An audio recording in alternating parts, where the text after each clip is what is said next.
Hola navegantes, yo soy Maggie y les doy la bienvenida a este viaje por el mes de mayo.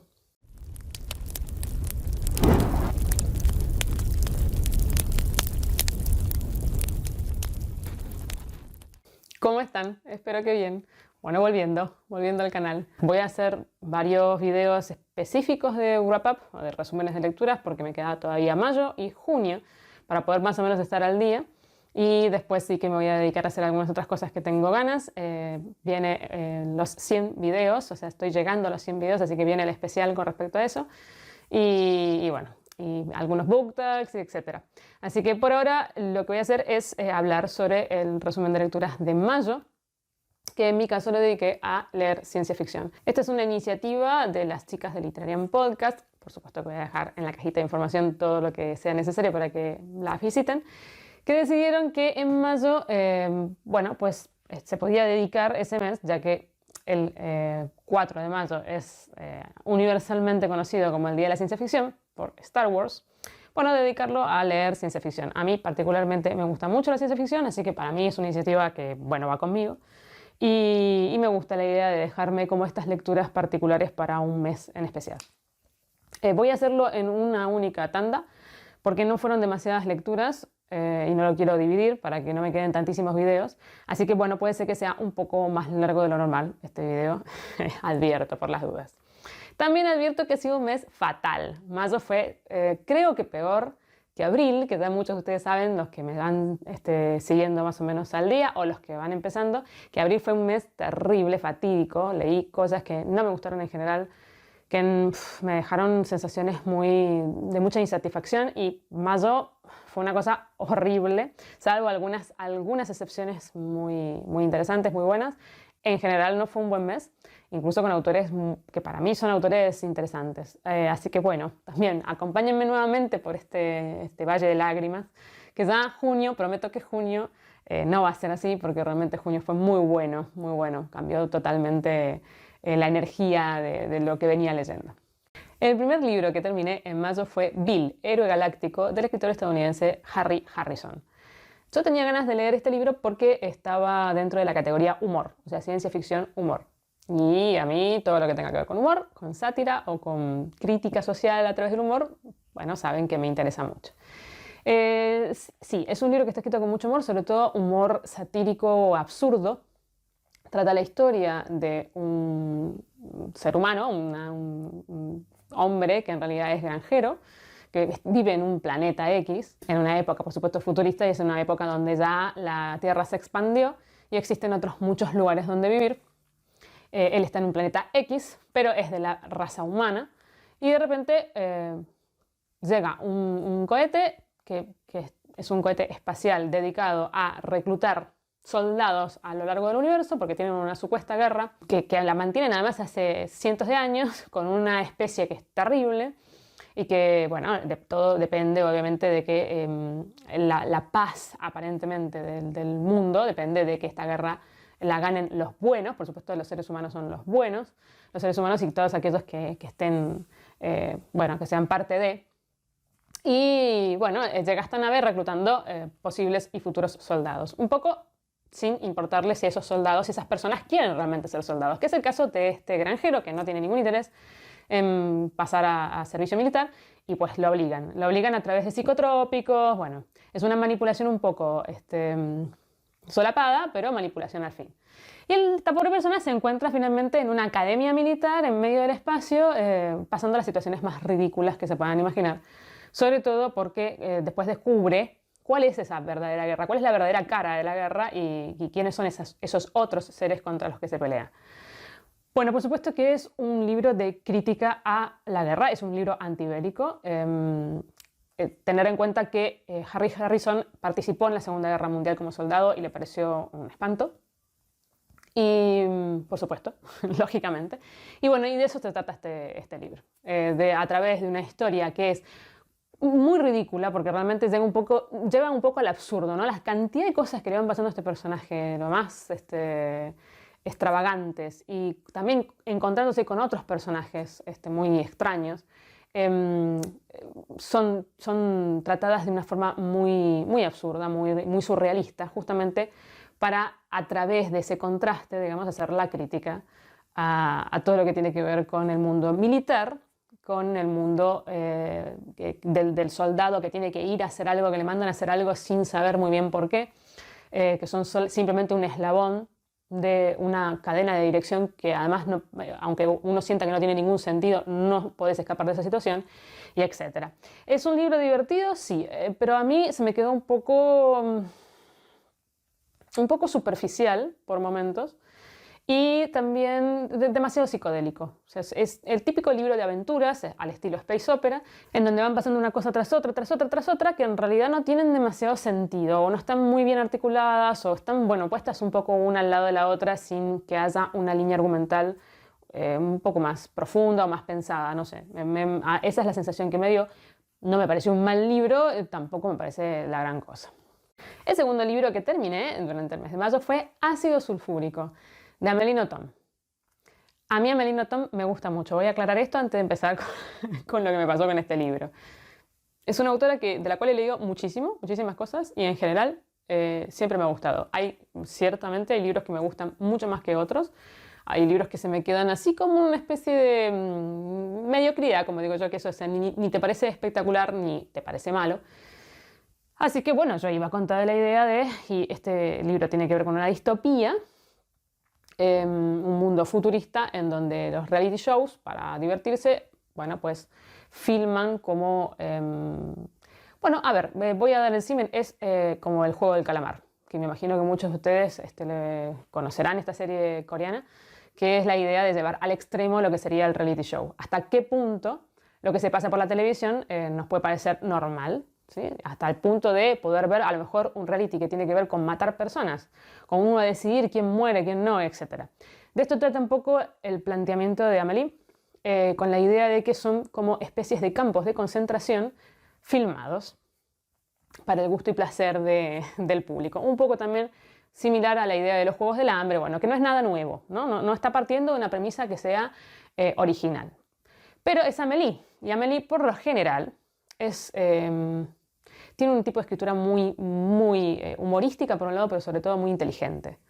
Siempre hay una mirada interesante sobre las cosas, a veces divergente, siempre tiene una crítica cínica que hacer por el medio. Bueno, es una autora que a mí particularmente me gusta cómo escribe. Es verdad que es muy personal, es muy egocéntrica, es una autora que te tiene que caer bien porque no hay como... Yo creo que no hay puntos intermedios con Amélie, o te gusta o no te gusta. Y el problema de este libro es que me pareció tan banal, una historia tan superficialmente contada, tan absurda, sin sentido, y encima con un hilo argumental, para mí totalmente ridículo, que realmente me pareció un libro malo. Es el primer libro malo que considero malo de Amélie Nothomb. Es un libro que se queda siempre dando vueltas por la periferia, o sea, de lo que no tiene ningún... O sea, la historia podría haber tenido mucho potencial, pero no la tiene.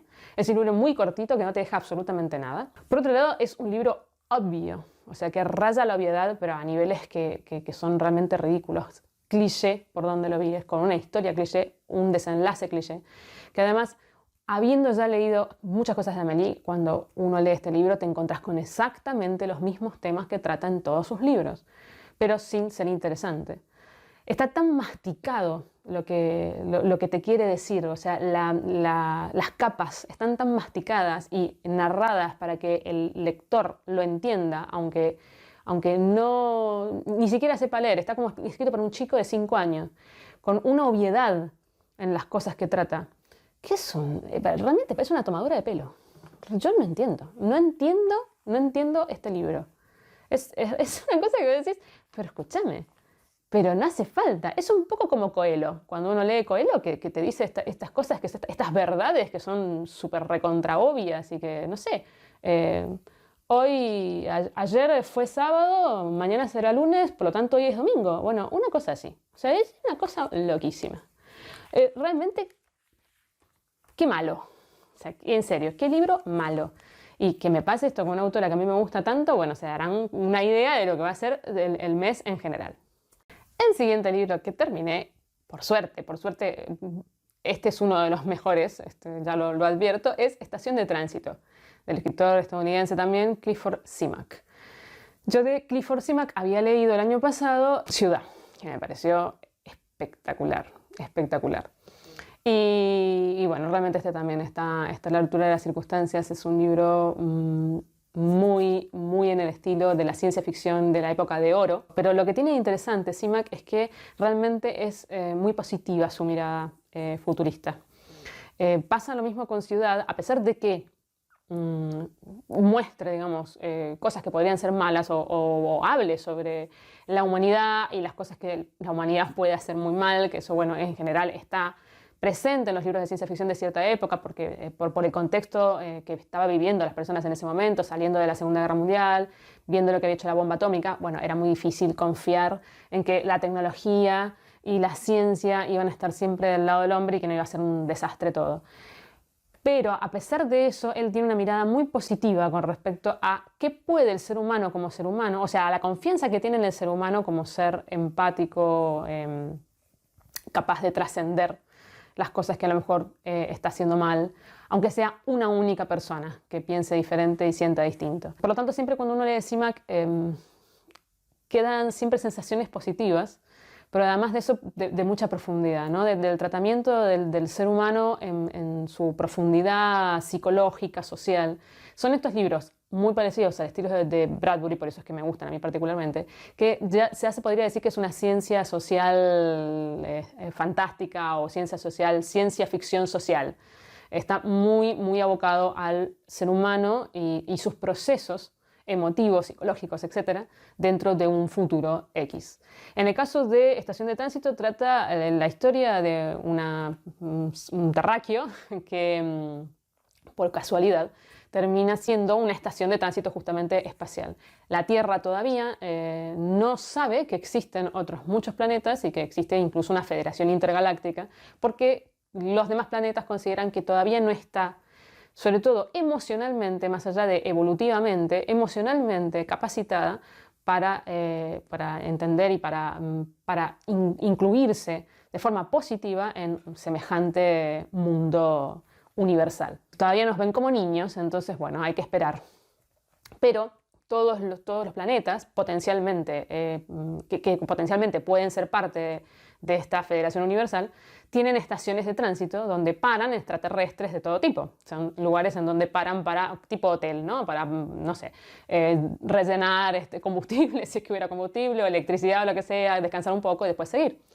Entonces, la persona que se encarga de este lugar es como una especie de embajador. Embajador que va a serlo porque una de las cosas que tiene a favor es que el lugar que consideran que es una estación es como una especie de burbuja de tiempo. Entonces, esta persona en realidad tiene más de 150 años. Viene viviendo desde la época y más también, de la secesión en Estados Unidos. Entonces, ha visto de todo. Incluso él había sido soldado dentro de la secesión. Pasa una cosa particular que hace que diplomáticamente este lugar empiece a entrar en conflicto con otros planetas y con otras civilizaciones. Y en realidad no trata más que eso, o sea, no hay una historia con un desarrollo, un desenlace, sino que más que nada son las reflexiones que hace Simak en cuanto a la humanidad vista como un niño, como un adolescente que está todavía en crecimiento, y el crecimiento significa justamente poder vivir en paz con el resto de los seres con los que le toca convivir. ¿Hasta cuándo vamos a seguir siempre tomando las cosas por la fuerza, teniendo esta actitud antropocentrista en donde solamente el ser humano es lo más importante y todo lo demás está supeditado a la idea de hasta qué punto podemos llegar a ser tolerantes o entender al otro? Basta del racismo, basta de pasar todo por nuestro propio filtro, cuando no hay comunicación que se hace. Bueno, estos son todos los temas que trata Clifford Simak en Estación de Tránsito, un libro preciosamente escrito además, con un mensaje muy esperanzador y bien de esta ciencia ficción clásica que a mí particularmente me gusta mucho y que realmente es la ciencia ficción que a mí me gusta.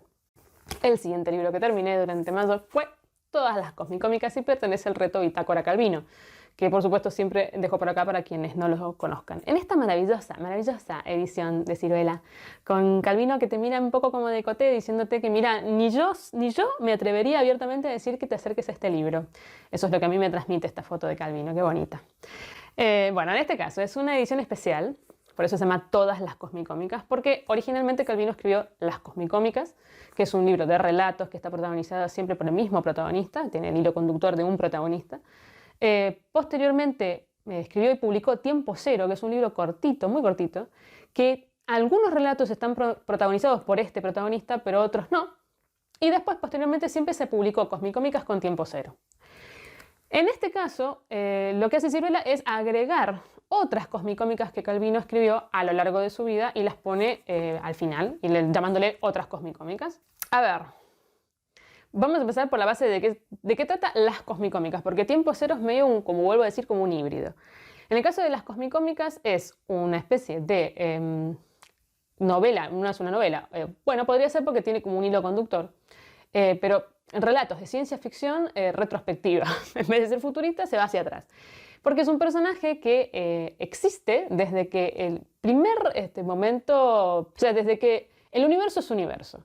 Y entonces te cuenta historias en base a cómo fue este progreso evolutivo, qué pasó con los seres o sea, cómo se formaron los planetas, qué pasó con los seres que poblaron el planeta. Y él además va pasando por distinto tipo de seres, desde dinosaurio en adelante. Bueno, es un libro muy raro, muy especial, y que además tiene la particularidad de que siempre cada uno de los relatos empieza con un fragmento científico real, que a Calvino le pareció interesante por alguna cosa, de estudios científicos o de descubrimientos científicos que tienen que ver obviamente con esto que estoy hablando, y en base a ese fragmento científico él desarrolla una historia que es pura fantasía.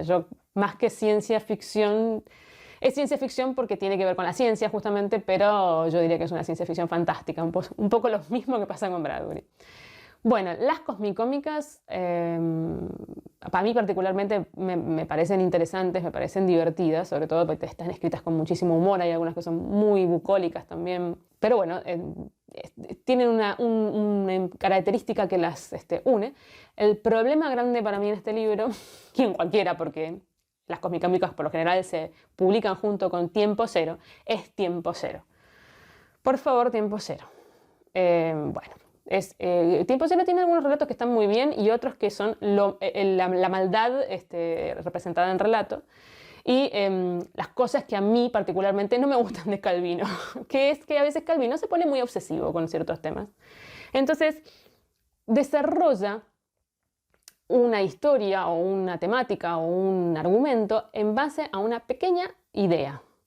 Y esa pequeña idea la lleva a su mayor potencial, o sea, como la estruja, es un poco como los Simpsons que estruja el centavo y se le mete dentro del cuerpo. Bueno, una cosa así, pero en vez se te mete dentro de la mente el estruje que tiene de ciertas temáticas. Entonces se hace muy, muy denso de leer. Y si esto encima lo hace en base a algo científico abstracto, ustedes no se dan una idea del sopor, que es leer ciertos cuentos de Tiempo Cero. No estoy hablando de las cosmicómicas, sino de Tiempo Cero. Entonces, ¿qué me pasó con este libro? Que en general me gustó mucho. Las cosmicómicas a mí, yo tenía un muy buen recuerdo de ellas. Es cierto que al volverlas a leer, que también fue una lectura conjunta, bueno, comentábamos, digamos que hay algunas cosas que son muy repetitivas, que se vuelven muy repetitivas, sobre todo si uno las lee de corrido. Yo creo que este es un libro que hay que leerlo con tranquilidad. Hay que tomar un cuento, leerlo, después dejarlo, porque tiene ciertos leitmotivs, por decir de alguna forma, que tiene que ver con triángulos amorosos, que tiene que ver con, bueno, con ciertas cosas que pasan dentro de las parejas, celos, incomodidad, bueno, desamores, que siempre, siempre, siempre están presentes a lo largo de todos los relatos. Entonces llega un punto que se hace tan repetitivo, porque cambia tantísimo el escenario, por decir. Pero al final, la historia, más o menos las motivaciones del personaje y las cosas que le pasan al personaje son las mismas, que llega un punto que uno dice, ay, por favor, basta, quiero un relato que no tenga que ver con la misma idea llevada adelante de distintas formas. Más allá de eso, digamos, que sería como el gran punto en contra, si uno lo lee espaciado, no va a sentir esa idea de repetición, ¿no? Y son muy interesantes, son muy divertidos, algunos son bellísimos, o sea que el primero, sobre todo con el que abre, es bellísimo, hermosísimo. Y realmente, bueno, es interesante. Ahora, el tiempo cero, por favor. Es que hubo 3 relatos de tiempo cero, que no tiene tantos, o sea, ahí les digo la cantidad de relatos que tiene tiempo cero. Está dividido en 3 partes. La primera parte tiene 4 relatos, la segunda parte es como una especie de novela corta y la tercera parte otros 4 relatos. O sea que son 8 relatos con una parte intermedia un poquito más larga. No es tan largo tampoco. Bueno, de esos 8 relatos yo debo haber leído 4. En la segunda parte directamente me la salteé. O sea, llegó un punto que dije, no, esto no, esto es demasiado. Y después hay algunos relatos dentro de la tercera parte. La primera parte es la que más zafa, digamos, que son una cosa espantosa. Y después hay algunos que son muy buenos. Por ejemplo, El Conde de Montecristo, que hace alusión al Conde de Montecristo, está muy bien. Pero el bache que fue, porque encima en este caso está en el medio, digamos, tiempo cero. Tiempo cero fue una cosa horrible. Horrible, en serio, de lo peor, creo que le digo de Calvino, de la peor experiencia, ¿no? Porque nunca se puede hablar, siempre estamos diciendo que Calvino escribe muy bien y que es impresionante escritor, entonces ya son cosas que son experiencias personales, pero de las peores experiencias de Calvino ha sido Tiempo Cero y fue, a los dos no pasó igual, o sea, no es que solamente me pasó a mí, una cosa horrible. Entonces, bueno, es un libro que tengo como una opinión un poco disgregada, por decirlo de alguna manera. Me parece muy bueno Cómicas, pero después, bueno, nada, el que tenga ganas y tiempo de leer Tiempo Cero, después me comenta. El siguiente libro que terminamos, en realidad también porque fue una lectura conjunta, es La pared o El muro, se lo ha traducido de las dos formas, de la escritora austríaca Marlene Haushofer. Este libro fue escrito en el 63 y esto lo recalco porque muchas cosas de las que trata este libro bueno, fueron importantes para la época y también originales. Parte la premisa de una mujer que va de vacaciones a un coto de caza, digamos, o sea, a un lugar en las montañas retirado, y va con familiares, va con su prima y el marido de su prima, y estos familiares en algún punto deciden ir al pueblo más cercano para comprar víveres, y ella queda sola en este lugar, junto a un perro. Pues se va a dormir, se despierta al día siguiente, no hay nadie. Parece rarísimo, porque bueno, además no le han avisado, no hay rastros de que hayan vuelto en ningún momento, y entonces empieza a tratar de investigar qué es lo que sucedió. Trata entonces de llegar, por lo menos caminando al poblado más cercano, a ver qué pasa, porque además no puede comunicarse de ninguna manera con nadie, y mientras va caminando de repente se choca contra una pared invisible que la separa del resto del mundo. Bueno, esta es una idea, como verán, muy original. Por supuesto, después, ahora ya no nos parece original porque Stephen King, por ejemplo, se basó en este libro para hacer su libro, que creo que se llama El Domo o algo por el estilo, que también tuvo una serie que se llamaba Under the Dome, debajo del domo, que bueno, que tratan esta idea de que de repente qué sucede cuando uno se ve aislado del resto de la humanidad y además no sabe cómo puede ser que eso sea posible, ni cómo es que está ese muro ahí.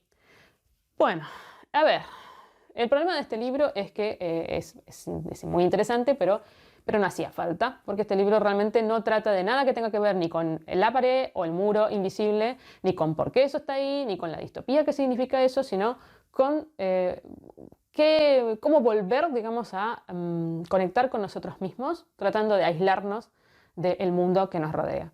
¿Qué pasa con un ser humano cuando de repente, bueno, corta total relación con el exterior y tiene que además autoabastecerse? Y de eso se trata el libro, porque tampoco es que profundiza en la parte psicológica del personaje ni en las cosas que le pasan a esa persona por tener de repente que estar aislada, porque ella se toma todo muy naturalmente, incluso hasta esa pared invisible se lo toma naturalmente. Nunca se pregunta nada y el libro es un diario, está escrito como un diario y consiste en describirte minuciosamente el día a día de esta persona, desde que se levanta, se peina, sale, mira cómo está el sol, ve cómo sembrar lo que sea porque se va a morir de hambre, entonces cómo hace para sembrar no sé qué, hace las tareas cotidianas, un buen día se encuentra con una vaca, lo que significa entonces ordeñar la vaca, y es como un libro costumbrista que no va a ningún lado, que además está escrito todo el tiempo con saltos, entonces o sea, lo escribe en un momento determinado, pero es en retrospectiva, pero muchas veces te cuenta cosas que ya pasaron, porque bueno, claro, ella ya las vivió. Entonces hay una tensión en el libro que desaparece, porque hay muchas cosas que vos sabés que van a suceder de una manera X, o que le están sucediendo de una manera X, porque ya en un punto está viva. Entonces, claro, tampoco es esa tensión de decir qué le va a pasar, escribe el diario día a día y yo me voy enterando de cómo va viviendo esta situación. No, es un libro justamente que creo que lo que carece es de tensión. No hay tensión alguna, es un libro que se torna aburridísimo, denso, tedioso y sin ningún norte. Y que además, sí, o sea, después yo vi críticas sobre este libro, digamos, leí cosas y muchas personas hablan del feminismo en el libro. ¿Por qué feminismo? ¿Por qué? Porque lo escribió una mujer y la protagonista es una mujer. Este libro no es un libro feminista, es un libro protagonizado por X, que podría haber sido un extraterrestre, lo mismo es, que trata de eso, de cómo vive una persona todos los días aislada del mundo. Podría haber sido aislada por una pared de cristal que nadie sabe cómo está ahí, podría haber sido aislada porque se quedó en una isla y no sabe cómo salir de esa isla, podría haber sido aislada porque la abdujo un extraterrestre y la puso en un planeta, lo mismo es. Porque no es lo importante eso, sino otras cosas que tampoco pude llegar a determinar cuáles eran. Sí que habla de ecología, por supuesto, es creo que el tema más fundamental del libro. Sí que habla de esto mismo que Clifford Simak, o sea, no sentirnos que estamos en la pirámide y tratar al resto de los seres, no solamente animales, sino también naturaleza, etcétera, como parte integral de lo que nosotros somos y volver, digamos, a unirnos, esa escisión que tenemos los seres humanos, que somos animales evolucionados y que dejamos de darle importancia a nuestro entorno para conquistar ese entorno, bueno, dejar de hacer eso, bueno, sí, de eso sí que habla. Pero tampoco a mí el día de hoy me cuenta nada nuevo. O sea, sí me imagino que en la época de la década de 60 a lo mejor era interesante lo que contaba, pero realmente, qué decepción de libro. No está mal escrito, o sea, ni mucho menos, pero un aburrimiento, qué mal la pasamos. Menos mal que lo leímos en conjunto, porque realmente... Bueno. El siguiente libro que terminé durante mayo fue gracias a mi querida Diana, del canal El Libro Divergente, Diana López, que por supuesto lo voy a dejar por aquí en la cajita, que, bueno, comentando en un wrap-up sus lecturas, habló de este libro con mucho cariño y dijo que además era un libro que a ella la había divertido muchísimo, que era un libro que valía mucho la pena y, bueno, era ciencia ficción, era humor, tenía que ver de qué se trataba. Y se trata de Tierra, del escritor italiano Stefano Benni. Yo no tenía idea de este escritor ni de este autor, pero siempre a mí me parece interesante cuando los libros de ciencia ficción no están escritos por anglosajones, porque por lo general la ciencia ficción, bueno, los representantes son escritores de lengua inglesa. Y bueno, la verdad que fue espectacular. La pasé también con este libro. Es un libro que sí, que tiene muchísimo humor y que me hizo acordar mucho a Pratchett, en el sentido de que toma de toda la cultura y de la cultura general, digamos, para poder hacer sátira. Entonces, es un libro inteligentemente escrito que, bueno, cuando uno puede encontrar esos paralelismos, más lo disfruta. Es un libro que también tiene muchísima crítica, aunque no tanto como Terry, pero bueno, sí la hay, y que realmente es terriblemente ameno de leer, es muy divertido de leer, porque además tiene una historia que también es interesante y que es muy llevadera. Trata sobre un mundo distópico en donde, bueno, todo es un desastre y después de numerosas guerras y enfrentamientos, la humanidad está pasando por una nueva era del hielo. Y de repente, bueno, están tratando de ver si pueden encontrar planetas habitables. Entonces largan expediciones de distinto tipo, porque por supuesto estamos en un futuro tecnológico, ¿no? Para ver si se puede llegar a encontrar algún lugar a donde emigrar, porque realmente es imposible seguir viviendo de esa forma. Y de repente uno de los tantos grupos, que en realidad está dirigido un poco por un pirata, manda información de urgencia diciendo que encontraron un planeta que realmente es como la réplica de la Tierra, aparentemente no está habitado, por lo menos por seres inteligentes, y que el tema es que no saben dónde está, porque se volvieron locos los sistemas de navegación y realmente no tienen idea de dónde están. Y bueno, la idea, o sea, lo que sucede es que se tiene que armar un grupo dentro de la Tierra que trate de, primero, localizar a esta persona, a dónde pudo haber ido, y bueno, después obviamente migrar. Son las dos misiones importantes que tienen. Bueno, todo lo que sucede a partir de este punto, la historia compleja que se narra, porque realmente es una historia compleja que tiene como es como una especie de novela coral, tiene muchas ramas y estas ramas después están todas interconectadas, entonces hay que leerlo con atención. Es espectacular. Es un libro muy divertido, es un libro que trata y toca muchos temas diversos y que realmente es original.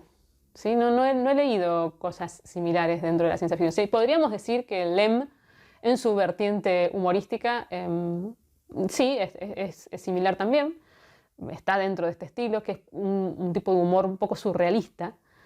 Así que bueno, la verdad que te agradezco, Diana, espectacular la recomendación que hiciste. Pues yo también sigo con esa línea de recomendar que lean este libro. Sé que es un libro que es muy difícil de conseguir y que puede ser que esté descatalogado, así que bueno, si tienen la suerte de conseguir tierra, no se lo pierdan.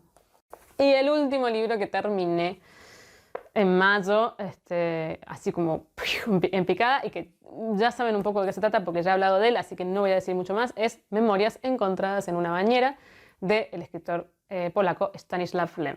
Bueno, Lem, ¿por qué me haces esto? A mí me gusta mucho Lem, me parece un escritor maravilloso y Diarios de las Estrellas es de lo mejor que he leído hasta ahora. Solaris es muy bueno también, por supuesto, pero bueno, yo tengo mi corazón con Diarios de las Estrellas y con Ion Tichy, que es justamente el Lem en humor. Bueno, pues este libro, ya he hablado de él en el último video que hice, o sea, ahora va a ser el penúltimo, y no voy a ahondar mucho, pero es que realmente es un libro que fue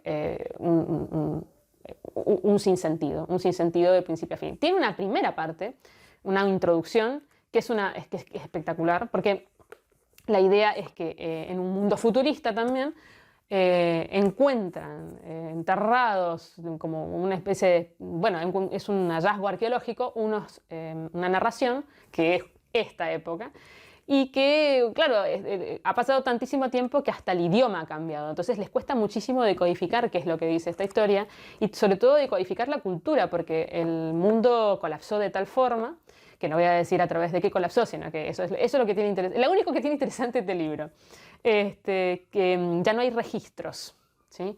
Entonces no se sabe nada. O sea, hay suposiciones de cómo se vivía hacía 2000 años atrás, por ejemplo, pero no se tiene una idea de ningún tipo y se han inventado historias, han hecho suposiciones que son realmente hilarantes con respecto a cosas actuales, ¿no? Y eso tiene mucho, bueno, Lem tiene muchas de estas cosas, ¿no? De tomarnos como desde otra perspectiva, desde otra óptica, y realmente si nos analizamos así desde una óptica separada, parecemos extraterrestres, ¿no? Y hay cosas que no se pueden justificar, y hay costumbres que parecen totalmente ridículas, y bueno. La introducción es esta gente tratando de entender de qué se trata estos textos escritos en una bañera. Y después viene la parte de los escritos en la bañera, y ahí viene la parte que uno dice, por favor, ¿por qué? ¿Por qué me haces esto, Lem? ¿Yo qué culpa tengo? ¿Tengo que expiar pecados de mi vida, de mi pasado? Porque sí, esto es un libro que uno lo lee y después se siente liviano porque te ayudó a trascender cosas de tu vida. Es terrible. O sea, es un libro que realmente hay que tenerle paciencia y hay que quererlo a Lem para no decir no leo nunca más nada de este autor. Porque bueno, menos mal que yo había leído otras cosas previas. Porque bueno, trata de la historia de un agente en la Guerra Fría, que tiene una misión especial que nunca sabe de qué se trata esa misión, que están en una especie de subpentágono, porque el pentágono en realidad es una puesta en escena y el real pentágono está bajo tierra. Y bueno, es un ultra super agente que trabaja para este pentágono y pues nunca sabe cuál es su trabajo. Ni para qué está ahí, ni cuál es la misión que le han asignado. Y es surrealista este libro. Es tan incómodo de leer. Está tan lleno de diálogos que no tienen ningún sentido, pero ninguno. Que estoy buscando a ver si les puedo leer algún ejemplo, porque realmente es una cosa que no se puede creer. Después voy a ver si encuentro algo y les leo un fragmentito. Que además inventa palabras que es característica de Lem, que no te explica nada de lo que te está relatando. Entonces uno lo único que hace es leer y leer y leer palabras que no tienen significados. O sea, es el acto de leer. Como cuando uno lee y no está prestando atención, bueno, esto es lo mismo. Aunque uno quiera prestar atención y aunque quiera poner lo mejor de sí, pues no sacás nada en limpio. Por supuesto que en algún punto entendés a qué va y entendés la crítica satírica que hay detrás de lo que está escribiendo, pero realmente es que no vale la pena. Con un parrafito me hubiera dado cuenta de la crítica satírica y todo lo demás realmente es espantoso. Bueno, acá les voy a dar una lectura de un diálogo, de uno de los tantos diálogos, porque son todos iguales, ¿eh? Tenga cuidado, está salpicado, dije. ¿No te gusta? Puedes irte. Yo llegué primero. Me miró con un ojo entre los pliegues de la toalla. Oh, dijo, ¿en serio? Sí. Arrojó la toalla al piso y tomando el saco lanzó al pasar. ¿Ya pasó el almuerzo? No sé. Hoy sin carne, farfulló como para sí, arreglándose la ropa. Después de sacudir la manga mientras acomodaba el pantalón, agregó. Si por lo menos hubiera unas papas fritas. Seguro que polenta, siempre esa polenta. Algo frito, carajo, para amor. Me miró apenas al pasar. ¿Comienzas o qué? Porque yo voy enseguida. ¿Qué debo comenzar? No te hagas lo de siempre. No me hago, usted se hace. ¿Yo? Se asombró. ¿Cómo qué, por ejemplo? Usted sabe qué. Podemos seguirla hasta que las ranas críen pelo, dijo con desgano. Me escrutó. No había la menor duda. La última vez lo había visto cuando fotografiaba las actas secretas de la caja fuerte. ¿Sí vi? Dijo lentamente. ¿Por qué? ¿Le toca a un unifo? ¿No? ¿Qué sí vi? Se aproximó a mí, miró mi piel, lo interesó. Editor, por fin decidió. ¿Qué? ¿Quién? Tú. ¿Yo? ¿Podría hablar claro de una vez? No soy ningún CV ni un editor, ¿no? ¿Entonces de dónde? ¿De la salivadera? De ninguna salivadera. ¿Y entonces? ¿De ningún lado? ¿Entonces qué quiere? Nada. ¿Usted quiere? ¿Qué? ¿Qué les parece? Así es todo el libro. Lo vuelvo a leer y sigo sin entender absolutamente nada. Bueno, y ahora viene la lectura de los fragmentos que sí valen la pena, no como lo de recién, que van a ser Estación de Tránsito, Todas las Cósmicas y Tierra. Vamos a empezar con Estación de Tránsito, de Clifford Simak. El fragor ya había terminado. El humo se arrastraba en finas hebras grises de niebla sobre la tierra torturada, las cercas destrozadas y los melocotoneros hechos astillas aguzadas por el fuego de cañón. Por un momento reinó el silencio, aunque no la paz, sobre aquellos escasos kilómetros cuadrados de terreno, donde solo un momento antes los hombres gritaban y se debatían con el frenesí de un odio ancestral que los enfrentaba en una lucha secular antes de que se separasen para caer exhaustos. Durante un tiempo interminable, según pareció, los trenes rodaron del uno al otro confín del horizonte. La tierra destripada saltó por los aires, los caballos relincharon y los hombres profirieron roncas imprecaciones. Se escuchó el silbido del metal y el golpe sordo con que terminó. Brilló el fuego abrasador y resplandeció el acero. Los gallardos colores de las banderas restallaron en el viento de la batalla. Luego, todo terminó y reinó el silencio. Pero el silencio era una nota extraña que no tenía ningún derecho sobre aquel campo ni sobre aquel día, y no tardaron en romperlo los gemidos y los gritos de dolor, las voces pidiendo agua y las súplicas de muerte. El llanto, las llamadas y los gemidos que proseguían durante horas bajo el sol del estío. Luego aquellas siluetas acurrucadas se quedarían quietas y tranquilas, se esparciría un hedor que causaría náuseas a todos cuantos por allí pasaran, y las tumbas no serían profundas. Habría trigo que no sería nunca segado, árboles que no florecerían cuando volviese la primavera, y en la ladera que subía hasta el farallón, las palabras sin pronunciar, las gestas sin realizar, y los bultos empapados que pregonaban el vacío y el despifarro de la muerte. Había hombres orgullosos que aún se habían cubierto de más gloria, pero que entonces no eran más que nombres cuyo eco resonaría a través de las edades: la Brigada de Hierro, el 5º de New Hampshire, el 1º de Minnesota, el 2º de Massachusetts, el 16 de Maine. Y allí estaba Enoch Wallace. Aún empuñaba el mosquetón hecho pedazos y tenía ampollas en las manos. Su cara estaba tiznada de pólvora, tenía los zapatos cubiertos de polvo y sangre reseca, pero aún vivía. Bueno, esa es la introducción de Estación de Tránsito. Ahora voy a seguir con Todas las Cósmicas. Bueno, aclaro que primero voy a leer el fragmento científico en el que se basa este cuento, este relato. Hubo un tiempo, según Sir George Darwin, en que la Luna estaba muy próxima a la Tierra. Fueron las mareas las que poco a poco la empujaron lejos, las mareas que la Luna provoca en las aguas terrestres y en las que la Tierra pierde energía lentamente.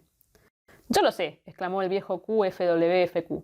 «Vosotros no podéis recordarlo, pero yo sí. La teníamos siempre encima, la Luna desmesurada, cuando era plenilunio, noches claras como de día, pero de una luz color mantequilla. Parecía como si nos aplastase. Cuando era luna nueva rodaba por el cielo como una negra sombrilla llevada por el viento, y cuando era luna creciente se adelantaba con los cuernos tan bajos que parecía que iba a clavarse en la cresta de un promontorio y quedarse anclada allí. Pero todo el mecanismo de las fases era muy distinto al de hoy, debido a que las distancias desde el Sol eran distintas, y las órbitas y la inclinación, ya no recuerdo de qué. Si hablamos de eclipses, con la Tierra y la Luna tan pegadas, los había a cada momento. Imaginémonos si aquellos dos animalotes no encontraban el modo de hacerse sombra continua y recíprocamente. La órbita, elíptica, por supuesto. Elíptica. A veces nos aplastaba y a veces alzaba el vuelo. Cuando la luna se hallaba más baja, las mareas subían hasta el punto de que nadie las podía sujetar. Había noches de luna llena, baja, baja y de marea alta, alta, que si la luna no se bañaba en el mar era por un pelo, digamos unos pocos metros. ¿Que si no intentamos nunca subirnos a ella? ¿Cómo no? Bastaba con ir justo debajo de ella en barca, apoyar en ella una escala de mano y subir. Así empiezan las Cosmicómicas, qué bonito. Bueno, y ahora Tierra, de Stefano Beni. La noche del 30 de agosto de 2039, una excepcional ola de calor sofocaba a los Estados Unidos. En Nueva York, el termómetro marcó los 42 grados. A medianoche, todas las duchas de la ciudad emitieron un aullido de agonía y el estertor de las cañerías anunció que el suministro de agua quedaba suspendido hasta las 8 de la mañana. La mitad de los habitantes invadió las carreteras hacia el mar buscando alivio. Aquella noche la Coca-Cola vendió 40 millones de litros, un lago negro y azucarado que habría podido albergar a toda la flota de los Estados Unidos. Los cubitos de hielo valían más que los diamantes y se cuenta de familias que se bebieron la piscina de la casa. En el corazón del desierto californiano, dentro de un búnker de cemento llamado Motel, el motel del infierno, enclave, estaba situado el Centro Operativo Secreto del Pentágono. De guardia ante el tablero de intervención nuclear mundial había 2 técnicos, además del general Kingwen, hombre de confianza del presidente. Exactamente 20 minutos después de medianoche, la instalación de aire acondicionado del búnker saltó. Algo había obstruido los conductos externos. Una hora después, los 100 y tantos hombres encerrados en la fortaleza estaban abatidos por el calor, con las camisas pegadas a las espaldas. Las latas de cerveza restallaban como en un bombardeo. A la 1:30, el general Kingwen tomó la decisión de abrir las ventanillas blindadas exteriores para que entrara un poco de aire. La luz de la luna del desierto penetró en las blancas paredes del búnker y contempló su imagen electrónica reproducida en los monitores de la defensa antimisil. A las 2:02 todo se había normalizado. El general Kingwen, después de haber bebido una Cuba libre y bromeado con los soldados sobre los resultados de la Liga Estival de Fútbol, se fue a dormir. El desierto estaba absolutamente silencioso. Hasta los coyotes parecían haber renunciado a su serenata nocturna. A las 3:10, el técnico encargado del teclado secreto oyó un leve rumor procedente de la ventanilla que tenía sobre su cabeza. Llamó inmediatamente a un centinela que conectó los focos exteriores. No vieron a nadie. El búnker estaba situado en el centro de 140 kilómetros cuadrados de zona minada, cercada y vigilada por 60.000 hombres. ¿Quién hubiera podido acercarse? Mientras tanto, los hombres del equipo que estaban reparando la instalación de aire acondicionado comunicaron que los conductos estaban llenos de ratones misteriosamente amontonados allí para morir, como si huyeran de algún peligro. Se precisaban 2 horas para repararlo todo. A las 3:30 en Nueva York, en el centro de Manhattan, millares de personas escuchaban un concierto de rock al aire libre. Bandas de jóvenes músicos negros improvisaban espectáculos en las esquinas de las calles y sobre los techos de los coches. ¡Sudad y bailad!, gritaban. Las televisiones enviaron sus operadores al lugar. A las 3:32, el disc jockey de Radio California, Uber Alice, una emisora de radio del desierto, pinchó Boom, el último éxito de los War Heroes, el grupo del momento. Los guardias del búnker Motel, todos con su radio dentro del casco, comenzaron a marcar el ritmo con el fusil. La luna llena estaba velada a causa del bochorno. A las 4:38, por la ventanilla de la sala secreta del búnker, asomó la puntiaguda cabecita de un ratón. El animal intentó deslizarse dentro a lo largo de la pared, pero resbaló y su cuerpecillo chocó con la tecla 15, alarma roja, que hacía salir los misiles de los depósitos subterráneos. En el desierto iluminado por los primeros reflejos de la aurora, asomaron de repente decenas de misiles blancos Coyote 104, extendiendo sus sombras junto a las de los cactus. El técnico se dio cuenta inmediatamente de lo ocurrido y lanzó un grito de alarma, intentando apretar rápidamente la tecla AD, anulación, decisión. Pero el ratón asustado se le adelantó saltando de la tecla 15 a la 12. La tecla 12 era la tecla irreversible del ataque directo a la Unión Soviética. El técnico aún no había tenido tiempo de llegar a la puerta para dar la alarma cuando los primeros misiles ya enfilaban el cielo del desierto. A las 4:40, el presidente de los Estados Unidos fue despertado por la línea especial de su casa de montaña. Descolgó el teléfono y dijo: «Espero que tengan una buena razón para llamarme a esta hora».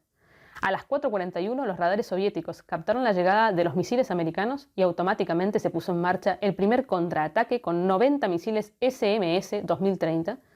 A las 4:43, en la Quinta Avenida de New York, millares de personas estaban dando palmadas al ritmo del concierto nocturno cuando oyeron un extraño y profundo estruendo y se vieron vibrar y caer unos cuantos cristales de las ventanas de los rascacielos. El cantante del escenario gritó: «Ok, colegas, no temáis nada, tenemos algunos problemas con los micrófonos». Pero mientras tanto el ruido aumentaba de intensidad. Alguien gritó. En el estudio de Radio California Uber Alice, el disc jockey dijo: «Y ahora, amigos, después del último éxito de los War Heroes, otro disco para vosotros, un disco que os hará saltar a todos por los aires». Eran las 4:45. El disco no tuvo gran éxito de audiencia. El misil ruso cayó sobre California exactamente con la primera frase del bajo. Así comenzó la Tercera Guerra Mundial y luego hubo otras 3. Bueno, este fragmento es un fragmento más largo porque es el prólogo del libro, pero verán en ese prólogo cómo es el estilo satírico que tiene este autor. Espero que les haya parecido interesante. Bueno, la mayor parte no fue interesante para mí, pero a lo mejor lo es para ustedes. Cualquier cosa, por supuesto, que me quieran comentar, los espero y nos vemos en el próximo viaje.